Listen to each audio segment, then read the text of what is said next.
Okay, சரி. அடுத்த கேள்வி பாருங்க பிள்ளைகள். 9வது கேள்வி, கூட்டு பெயராக அமைவது. ஓகே, சரி. கூட்டு பெயர் என்று சொல்றது பிள்ளைகள், பெயர் சொற்கள் வினை சொற்களோட, அதாவது 2க்கு மேற்பட்ட சொற்கள் சேர்ந்து உருவாகிற சொல் தான் பிள்ளைகள் கூட்டு பெயர் அப்படின்னு சொல்லுவாங்க. சரியா? அதாவது 1க்கு மேற்பட்ட பெயர் சொற்கள் இணைந்து விளங்குதா கதைக்கிறது?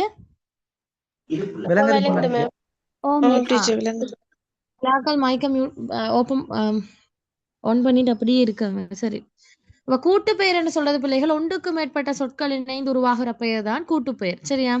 அந்த வகையில ஒரு கூட்டு பெயர் 2 முறைகள் உருவாகலாம். ஒன்று பெயரோட பெயர் சொல் இணைந்து உருவாகலாம், அல்லது இன்னொரு மெத்தட் என்ன, வினையோட பெயர் சேர்ந்து உருவாருதுமே. வினையோட வெரி குட் வினையோட பெயர் சேர்ந்து உருவாகலாம். இந்த 2 அடிப்படையில தான் கூட்டு பெயர்கள் உருவாகலாம். சரியா? ஆனா எங்கட நிறைய புள்ளைகள் என்ன செய்யறாங்கன்னா கூட்டு பெயரையும் கூட்டு வினையையும் மாத்தி கொள்றாங்க. கூட்டு பேர் உருவாகணும்டா பிள்ளைகள் கடைசியில பெயர்ல தான் முடிவடையணும், அப்பதான் கூட்டு பெயர் உருவாகும். பாருங்க, ஒரு பெயர் சொல்லுடன் இன்னொரு பெயர் சொல் சேர்ந்தால் அது கூட்டு பெயராக மாறும். ஒரு வினை சொல்லுடன் இன்னொரு பெயர் சொல் சேர்ந்தால் அது கூட்டு பெயராக மாறும். ஆனா கூட்டு வினை அப்படி இல்லை. கூட்டு வினை எப்படி உருவாகலாம்?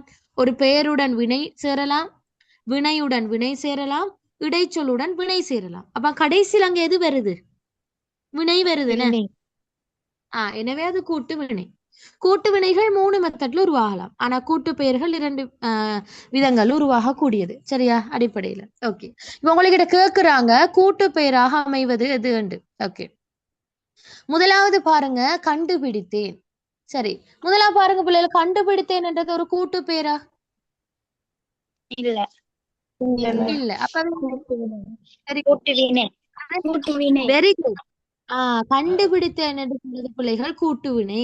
ஏன் கூட்டு வினையா இருக்கிறது? இது பாருங்க, கூட்டு வினையா இருக்கணும்னா அங்க 2 வினைகள் சேரப்பட்டிருக்கணும். என்ன பாருங்க, இங்க கண்டு பிளஸ் பிடி.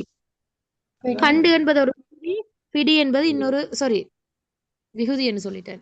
கண்டு என்பது வினை, பிடி என்றது இன்னொரு வினை. எனவே வினையோடு இன்னொரு வினை சேர்ந்தால் அது கூட்டு வினையை உருவாக்கும். எனவேதான் கண்டுபிடித்தேன் என்பது ஒரு கூட்டு வினை. அது கிளியரான பாருங்க. அடுத்தது போர்க்கப்பல். போர்க்கப்பல் எப்படி பிரிக்கலாம்?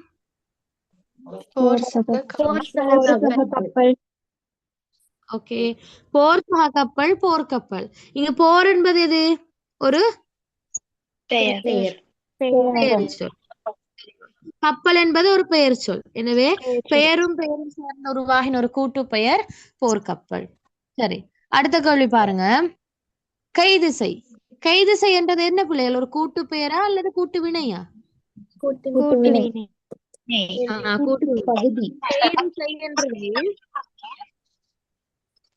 கைது என்ற வினை சொல்லும் செய் என்ற வினை சொல்லும் கைது என்ற பெயர் சொல்லும் செய் என்ற வினை சொல்லும் உருவாகினதான் கைது செய். இந்த கைது செய் என்றதை நான் நேத்தும் கூட பேப்பர்ல விளங்கப்படுத்திருந்தேன். ஞாபகம் இருக்குதா? நேத்து நைட் நடந்த கிளாஸ்ல.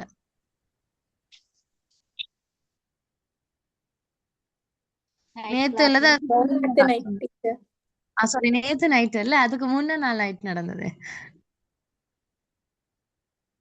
கைது செய்யறது நான் எக்ஸ்பிளைன் பண்ணியிருந்தேன். சரியா? அப்ப இங்க கைது என்றது எது? பேரா வினையா? அதுலதான் ஒரு காட்டு தந்தேன்.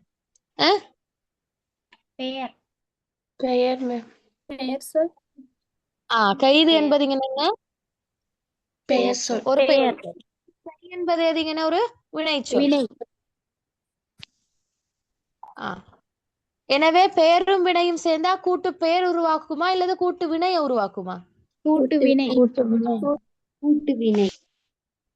கூட்டு வினைய உருவாக்கும். எனவே கைது என்ற பெயர் சொல்லும் செய் என்ற வினை சொல்லும் சேர்ந்து கூட்டு வினைய உருவாகி இருக்குது. பாருங்க, அது முடிவடைஞ்சிருக்குது வினை. எனவே கூட்டு வினை. ஓகே, அடுத்தது பாருங்க, கடித்த நாய். கூட்டு வினை. கடித்த நாய் என்பது கூட்டு வினையா? கூட்டு பெயர். கூட்டு பெயர். பெயர் தொடரா. கடித்த கூட்டு பெயர். கூட்டு பெயர் வரும். பெயரச்சம். Very good. இங்க கடித்த என்பது பெயரச்சம். விளங்குனதா? கடித்த என்பது இந்த பெயரெச்சம் விளங்கினதா? கடித்த நாய் என்றதுல கடித்த என்பது இங்க பெயரெச்சம் விளங்கிட்டா? ஓகே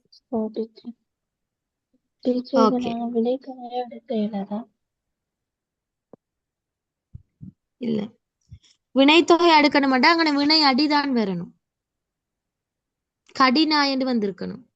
கடித்த நாய் கடிக்கின்ற நாய் கடிக்கும் நாய் என்று வரணும். இல்லைங்கண்ணா வினை அடியாகத்தான் வந்திருக்கு. சரியா? ஓகே. ஏன் நான் இங்க கேக்குறேன், இந்த நான் அடிக்கடி சொல்லி தந்திக்கிறேன் நம்ம பிள்ளைகளுக்கு. இந்த கடித்தன்றது பேர் சொல்லுக்கு முன்னால தானே வந்திருக்குது. ஏன் நீங்க இங்கிட்ட பேரடையாக எடுக்க இல்ல?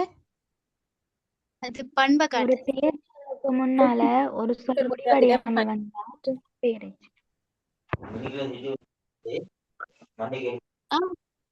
ஏன் நீங்க இதை அடையாக எடுக்காம எச்சம்னு சொன்னிட்டீங்க? என்ன காரணம்? அந்த பெயர் சொல்லிட்ட பண்பு பேரெச்ச விகுதி இருக்குது.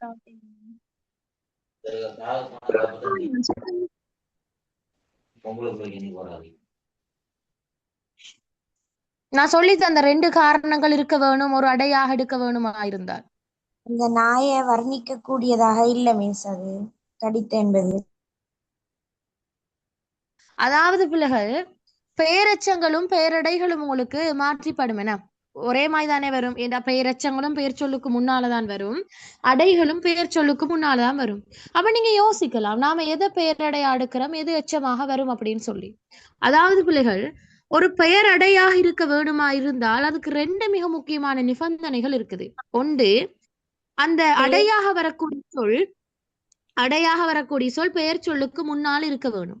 அதே மாதிரி அந்த பெயர் சொல் எப்படிப்பட்டது, அதனுடைய தன்மை என்னன்றதை விளக்கி இருக்கணும். எனவே அந்த தன்மையை விளக்கி இருந்தால் தான் அதை எங்களுக்கு அடையாக எடுக்கலாம். விளங்கினதா? உதாரணமா பாருங்க, பூத்த பூ அழகான பூ 2 எடுக்கிறேன்.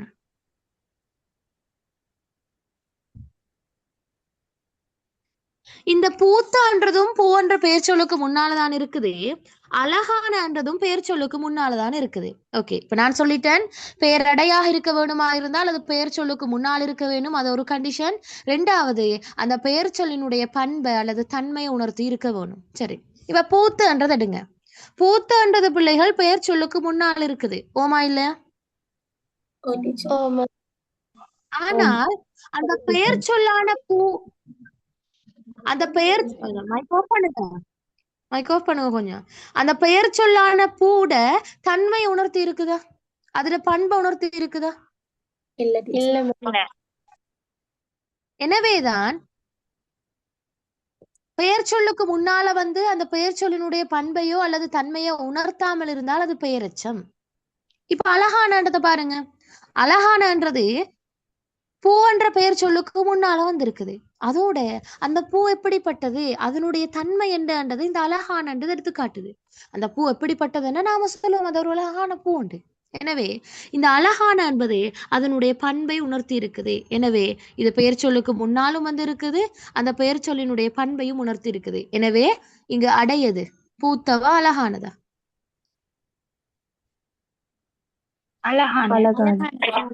அழகான. இப்ப விளங்கினதா பெயரச்சத்துக்கும் பெயரடைக்கும் இடையிலான டிஃபரன்ஸ் பாக்குறது? ஓகே, இப்ப பாருங்க, கடித்த நாய் என்றதுல கடித்தன்றது பெயரடையாக வருமா எச்சமாக வருமா? என்னதாக வரும்? வரும். அடுத்தது பாருங்க பொருளியல். பொருளியல் என்றது என்ன, ஒரு கூட்டு பெயரா? இல்ல.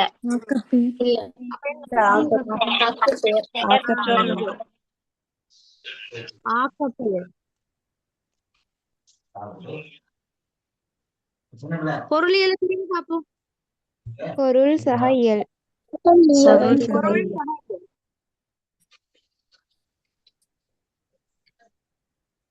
இங்கு பொருள் என்பது ஒரு பெயர் சொல், இயல் என்பது ஒரு விகுதி. என்ன, அப்ப பெயர் சொல்லும் விகுதியும் சேர்ந்து ஒரு ஆக்க பெயர் உருவாக்கலாம். வினை சொல்லும் விகுதியும் சேர்ந்து ஒரு இங்க விகுதி இயல், பொருள் என்பது பெயர்.